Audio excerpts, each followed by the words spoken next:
মাশাআল্লাহ, দেখুন অবশেষে অন্তত একটি চারা পেয়েছি। তো আমি অনেক আনন্দিত যে অনেক চেষ্টার পরে একটি চারা বাঁচিয়ে রেখেছি। প্রিয় দর্শক, কিন্তু আঙ্গুরের চারা তৈরি করতে হলে একটু পরিশ্রমের প্রয়োজন। তো প্রথমে নারিকেলের চুলা থেকে কোকোপিট তৈরি করবেন। এভাবে নারিকেলের চুলা থেকে কোকোপিট তৈরি করবেন।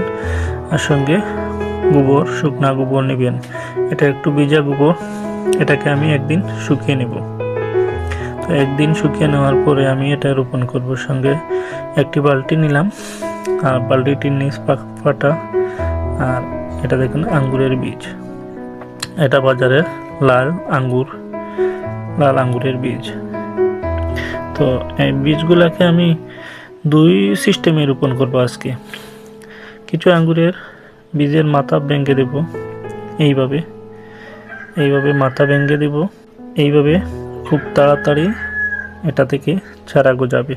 তো আমি দেখব যে কোন বীজে খুব তাড়াতাড়ি চারা গজায়। আমি দুইটা সিস্টেম অবলম্বন করব। একটা ডাইরেক্ট ওই রকম বীজ আমি রোপণ করে দিব, আর একটা হচ্ছে মাথা ভেঙে দিয়ে দিব। তো দেখি কি হয়। তো আমি এখানে অনেকগুলা বীজ মাথা ভেঙে দিয়েছি। তবে একটা জিনিস খেয়াল রাখবেন, আঙ্গুরের বীজ যেমন এইরকম কালার হয়, সাদা কালার হলে এই বীজ থেকে চারা হবে না। যদি আপনার বীজ এইরকম বাদামি বর্ণের হয় তাহলে বুঝতে পারবেন এটা পরিপক্ক বীজ, আর এই বীজ থেকে চারা তৈরি হবে ইনশাআল্লাহ। তো এবার আমরা এই বীজগুলা রোপণের প্রসেসিং করব। এখানে একটি বালতিতে আমি কোকোপিট এবং গোবর মিশিয়ে নিয়েছি আগে। দুঃখিত, আমি এটা আপনাদেরকে দেখাতে পারলাম না। তো আপনারা এভাবে মিশিয়ে নেবেন, শুকনো গোবর এবং কোকোপিট এভাবে মিশিয়ে নেবেন। মিশিয়ে নেওয়ার পরে আপনারা বীজগুলা এর উপর কিছু বীজ রোপণ করবেন। আলতো আঙ্গুলের ছাপ দিয়ে কিছু বীজ রোপণ করবেন, আর কিছু বীজ আমি এইভাবে এর উপর ছিটিয়ে দিব। তো আমি দেখি কিভাবে আঙ্গুরের বীজ থেকে চারা তৈরি করা যায়। তো আমি এখানে কিছু বীজ রোপণ করে দিচ্ছি। কিছু একটু হাফ ইঞ্চি আমি কোকোপিটের ভিতরে ঢুকিয়ে দিলাম, কারণ যখন আমি এর উপর পানি দেব বীজগুলা আর একটু দাববে। কোকোপিট একটু জোরে থাকে। তো এরকম ভাবে আমি বীজগুলা রোপণ করে, বেশি ভিতরে গেলে আবার বীজগুলা পচে যাওয়ার সম্ভাবনা থাকে, আর বেশি পানি দিলেও বীজগুলা পচে যাওয়ার সম্ভাবনা থাকে। তো এখানে মাথা ভাঙ্গা নয় যেগুলা, ওইগুলা আমি আলাদা একটি বালতিতে এটা আমি রোপণ করব। তো দেখি কোন বীজ থেকে খুব তাড়াতাড়ি চারা গজায়।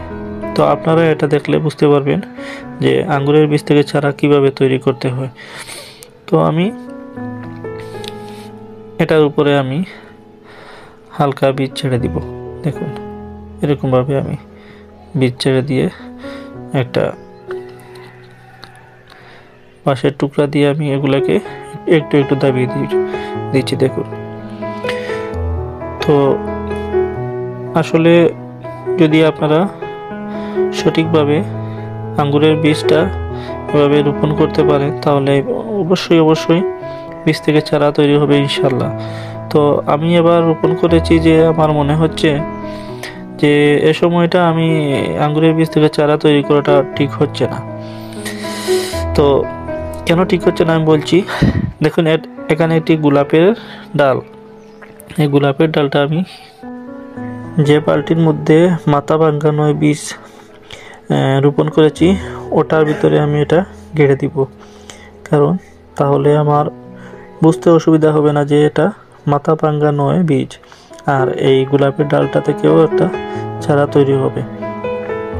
তো দেখি এটা থেকে চারা তৈরি হয় কিনা। তবে বর্ষার দিনে এটা এভাবে গেড়ে দিলে অবশ্যই চারা তৈরি হয়, যেটা আমি অপর একটি বালতিতে এভাবে চারা তৈরি করেছি।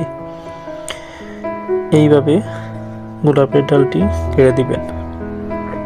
তো প্রিয় দর্শক, এবার আমাদের চিন দেওয়া হয়ে গেল। এবার দেখুন এই বালতিতে আমি একটি গোলাপের ডাল গেড়ে দিয়েছিলাম বৃষ্টির দিনে, এটা থেকে চারা তৈরি হয়েছে, আপনারা দেখতে পাচ্ছেন। তো এভাবে যদি আপনারা গোলাপের ডাল রোপণ করেন তাহলে অবশ্যই আপনাদের গোলাপের ডাল থেকে চারা তৈরি হবে, তবে বৃষ্টির দিনে এটা রোপণ করবেন। ভিডিওটি অনেক লম্বা হয়ে যাচ্ছে, এই জন্য সংক্ষেপ করে নিচ্ছি। তো ফিরে আসলাম বীজ রোপণের 10 দিন পর, কিন্তু দুঃখের বিষয় হচ্ছে এটাতে এখনো চারা গজায়নি। তো অপর বালতিতে দেখি কি হয়। মাশাআল্লাহ, দেখুন এখানে একটি চারা গজিয়েছে। এটা হচ্ছে বীজ যেগুলার মাথা ভেঙে না দিয়ে রোপণ করেছিলাম সেখান থেকে। তো বুঝতে পারলাম আমরা যে বীজের মাথা ভেঙে না দিয়ে রোপণ করলে খুব তাড়াতাড়ি অঙ্কুরিত হয়। তো অনেকে বলে যে বীজের মাথা ভেঙে দেওয়া লাগে, আসলে এটা ভুল ধারণা, আজকে প্রমাণ হয়ে গেল। তো এটাকে আমরা এভাবে আরও কয়েকদিন রেখে দিই, দেখি কি হয়। চলে আসলাম আরও 1 সপ্তাহ পর, আর এখানে আমি নেট দিয়ে এটাকে এই চারাটিকে আমি বাঁচিয়ে রাখার চেষ্টা করছিলাম, যে পাশ দিয়ে বাঁশ ঘিরে দিয়ে এর উপরে নেট দিয়ে এটাকে গুটিয়ে দিয়েছিলাম। তো দেখুন এর ভিতর থেকে আরেকটি পাতা গজিয়েছে। তো এখন দেখতে ভালোই লাগছে, তবে এখনো অনেক ছোট্ট চারাটা, অনেক ছোট্ট, আর পাশে এখনো অন্য কোনো চারা দেখা যাচ্ছে না। এভাবে নেট দেওয়ার কারণ হচ্ছে যে হাঁস মুরগ এটাকে ছিঁড়ে নষ্ট করে দিতে পারে, এই জন্য আমি এভাবে নেট দিয়ে ঢেকে দিয়েছিলাম। তো অপর বালতির কি অবস্থা দেখি। মাশাআল্লাহ মাশাআল্লাহ, অপর বালতিতে একটি চারা গজিয়েছে, দেখুন একটি চারা গজিয়েছে অপর বালতিতে। তো সময় লাগবে, আঙ্গুরের চারা বীজ থেকে চারা গজাতে একটু সময় লাগে। তো দেখি আরও কয়েকদিন কি হয়। দর্শকবৃন্দ, ভিডিওটি এমনিতেই অনেক লম্বা হয়ে যাচ্ছে, এই ভিডিওতে আর এই চারাগুলির আপডেট দিচ্ছি না। পরবর্তীতে নেক্সট একটি ভিডিওতে এই চারার বিস্তারিত আলোচনা করব। তো ভালো থাকুন, সুস্থ থাকুন, আল্লাহ হাফিজ।